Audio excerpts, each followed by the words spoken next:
नमस्कार दोस्तों, जय जोहार। मैं कौशल तिवारी और बिहनिया संजय में आपका स्वागत है। भारतीय जनता पार्टी का राष्ट्रीय अध्यक्ष कौन होगा, इसे लेकर एक तरफ जहां देश के प्रधानमंत्री नरेंद्र मोदी, अमित शाह और आरएसएस के बीच तलवारें खींच रही हैं, तो दूसरी तरफ छत्तीसगढ़ भाजपा में भी अंतरकलह अब खुलकर सामने आने लगा है। जिस तरीके से भारतीय जनता पार्टी के नेता डबल इंजन की सरकार यानी मुख्यमंत्री विष्णुदेव साय को चिट्ठी लिख लिख कर पार्टी की किरकिरी कराने में लगे हैं, तो सरकार भी पार्टी में अनुशासन को लेकर नए सिरे से कवायद कर रही है। वहीं विष्णुदेव साय भी प्रशासनिक कसावट के लिए बड़ी सर्जरी में व्यस्त हैं।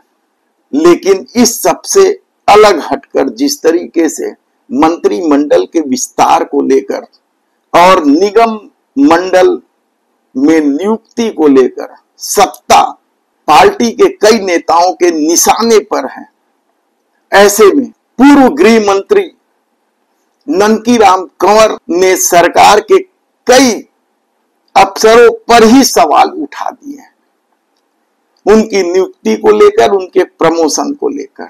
तो दूसरी तरफ भारतीय जनता पार्टी के दिग्गज नेता माने जाने वाले बृजमोहन अग्रवाल ने भी क्या पार्टी के खिलाफ अब खुलकर मोर्चा खोल दिया है।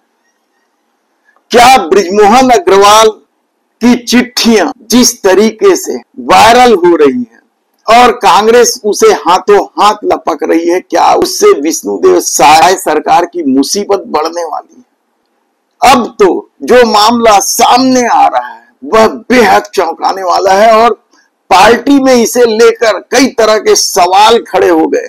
पार्टी के भीतर बृजमोहन विरोधियों ने तलवारें खींच ली है, तो दूसरी तरफ बृजमोहन अग्रवाल के इस वीडियो के वायरल होते ही छत्तीसगढ़ क्रांति सेना ने भी बृजमोहन अग्रवाल के खिलाफ मोर्चा खोल दिया है। हालांकि लड़ाई उसी दिन शुरू हो गई थी जिस दिन बृजमोहन अग्रवाल को मंत्री पद से जबरिया इस्तीफा देना पड़ा, कहा जाए तो गलत नहीं होगा। उन्होंने एक निजी चैनल को दिए इंटरव्यू में कहा था कि वे 6 महीने तक मंत्री रह सकते हैं, लेकिन इस बयान के आते ही उनसे आनंद फानंद में इस्तीफा ले लिया गया था या उन्हें इस्तीफा दे देना पड़ा था।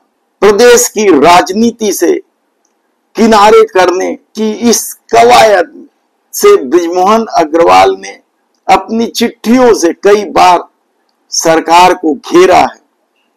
लोकसभा में भी कुछ इस तरह के मुद्दे उठाए हैं कि मोदी सरकार को जवाब देना मुश्किल हो रहा था। ऐसे में अब जो वीडियो वायरल हो रहा है, क्या वह सीधे सीधे भारतीय जनता पार्टी के खिलाफ मोर्चा खोलने का संकेत है। मैं तो कहता हूं किसी भी पार्टी से खड़ा हो, उसको जिताने के लिए पूरा अग्रवाल समाज पूरी ताकत के साथ में लगना। मैं तो कहता हूं किसी भी पार्टी से खड़ा हो, उसको जिताने के लिए पूरा अग्रवाल समाज पूरी ताकत के साथ में लगना। मैं तो कहता हूं किसी भी पार्टी से खड़ा हो, उसको जिताने के लिए पूरा अग्रवाल समाज पूरी ताकत के साथ में लगना। सरकारी अधिकारी बहुत बड़ी मात्रा में बनने लगे हैं, परंतु राजनीति में आज भी अग्रवाल समाज के लोगों की कमी है कि हमारे बारे में निर्णय लेने का अधिकार हम दूसरों को क्यों देते हैं। हमारे अग्रवाल समाज के लोग क्यों विधायक नहीं बन सकते, क्यों सांसद नहीं बन सकते, क्यों जिला पंचायत अध्यक्ष नहीं बन सकते, क्यों नगर पालिका अध्यक्ष नहीं बन सकते। जब हम लोग नाम लेते हैं ना, इस अग्रवाल को दे दो, इस अग्रवाल को दे दो, तो बोलते हैं कि इसका क्या योगदान है राजनीति, इन्होंने क्या काम किया है। तो कहीं ना कहीं हमको राजनीति में भी भागीदारी बढ़ाने की जरूरत है। और भागीदारी का मतलब यह नहीं है कि हम पद पे ही हों। हमारा आना जाना, लोगों की सेवा करना और हमारे ज्यादा से ज्यादा लोग जीत कर आए, इस बात की कोशिश।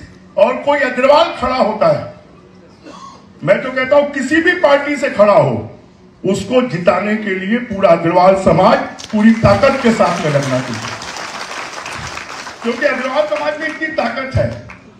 बाकी का तो खुद का या परिवार का वोट होता है। कई परिवारों में तो ऐसा भी होता है कि पत्नी भी बात नहीं मानती कि मैं तुम्हारे कहने से वोट नहीं हूं। पर अग्रवाल समाज के लोगों की ताकत इतनी होती है कि एक एक आदमी कम से कम 1000 वोट का मालिक होता है, 1000 वोट का मालिक होता है। और कई कई लोग तो ऐसे होते हैं जो 10-10 हजार वोट को कन्वर्ट कर सकते हैं। तो हमारी ताकत भी राजनीति के लोगों को समझ में आना चाहिए, ताकत भी राजनीति के लोगों को समझ में आना चाहिए। दरअसल यह पूरा मामला अग्रवाल समाज के उस कार्यक्रम का है जिसमें अग्रवाल समाज ने नगरीय निकाय और पंचायत चुनाव में समाज से जीते जनप्रतिनिधियों को सम्मान करने का निर्णय लिया था और उस कार्यक्रम में अग्रवाल समाज के अमूमन सब नेताओं को आमंत्रित किया गया था। इसी के तहत बृजमोहन अग्रवाल भी वहां पहुंचे थे और जब उनके हाथ में माइक आई तो उन्होंने साफ तौर पर कह दिया कि अग्रवाल समाज के लोग यदि किसी भी पार्टी से खड़ा होते हैं उन्हें जिताया जाए। और यही बात भारतीय जनता पार्टी को अब खटकने लगी है।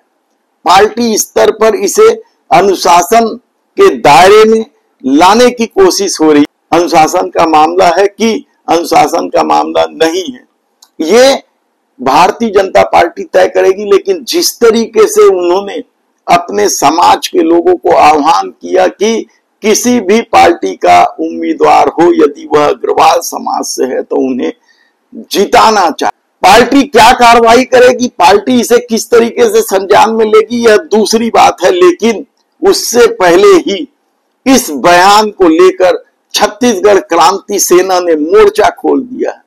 यह वीडियो प्रदेश भर में जगह जगह वायरल हो रहे हैं। आरोप लगाया जा रहा है, एक निजी चैनल की पत्रकार ने तो सीधे सीधे कह दिया है कि परदेसिया केवल लूटने के लिए आते हैं। ये बड़ा मुद्दा बन सकता है आने वाले दिनों में कि किस तरीके से अग्रवाल समाज को लेकर बृजमोहन अग्रवाल ने बात कही है, उसे लेकर दूसरे समाज में भी हलचल है। हालांकि अभी प्रतिक्रिया सिर्फ छत्तीसगढ़ क्रांति सेना की तरफ से ही आई है और वे लगातार बृजमोहन अग्रवाल के इस वक्तव्य को लेकर जागरूकता अभियान चला रहे हैं। कहा जाए तो गलत नहीं होगा, क्योंकि अभी तक इस बयान को लेकर कोई प्रदर्शन नहीं हुआ है। हालांकि प्रदर्शन की तैयारी थी, लेकिन इस संगठन से जुड़े प्रमुख लोगों ने कहा कि लोगों ने समझाइश दी कि इस मामले को चुनाव के समय उठाया जाएगा। अभी इस वक्तव्य को, इस वीडियो को जगह जगह पहुंचाई जाए। अब ऐसे में देखना है कि सालों से भारतीय जनता पार्टी की राजनीति करने वाला सांसद यदि दूसरी पार्टियों में भी खड़े होने वाले अग्रवालों को जिताने की अपील कर रहे हों तो क्या ये पार्टी विरोधी गतिविधि मानी जाएगी? हालांकि भले ही बृजमोहन अग्रवाल पार्टी से इन दिनों नाराज चल रहे हो मंत्री पद से हटाने या राज्य की राजनीति से खदेड़ने को लेकर, लेकिन सच तो ये है कि भारतीय जनता पार्टी ने उन्हें क्या कुछ नहीं दिया है। ये चर्चा का विषय है। पार्टी के कार्यकर्ता दबे जुबान में कहते हैं डॉक्टर रमन सिंह के कार्यकाल के दौरान वे 15 साल मंत्री रहे, विष्णुदेव साय ने भी मंत्री बनाया, पटवा सरकार में भी मंत्री रहे और सांसद की टिकट तक दी, यानी सांसद तक पार्टी ने बनाया। और ऐसे में वे दूसरे दलों से चुनाव लड़ने वाले अग्रवाल समाज के लोगों को जिताने की अपील कर रहे हैं, तो फिर पार्टी के प्रति निष्ठा को लेकर सवाल उठना स्वाभाविक है। देखना है कि आने वाले दिनों में यह मामला और कितना तूल पकड़ता है। धन्यवाद।